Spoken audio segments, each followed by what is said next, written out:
So hi! Welcome and welcome back to my YouTube channel, and for today's tutorial, ituturo ko sa inyo kung paano nga ba mag-update ng Globe One app. But first, kindly subscribe to my channel and don't forget to hit the subscribe button and the bell to notify you for my new updates. And if you want to learn more, just keep on watching and let's start. So ayan guys, for today's video, para makapag-update tayo ng ating Globe One app para sa mga Android users, pumunta lang tayo sa Google Play Store.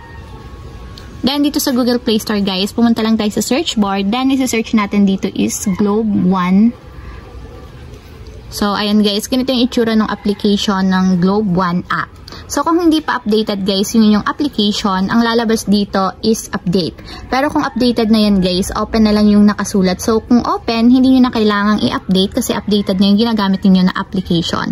So, para ma-update naman is, itatap lang natin yung update.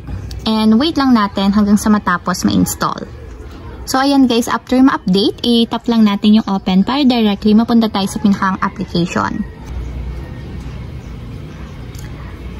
So, ayan guys, once na nag-update kayo ng application, makikita nyo na agad yung mga bagong features ni Globe One app. So, ayan lang guys, ganun lang kasimple kung paano nga ba mag-update ng Globe One app. If you have a question, kindly comment down below and don't forget to hit the subscribe button and the bell to notify you for my new updates. And thank you for watching! Living life, every day, late at night, not okay.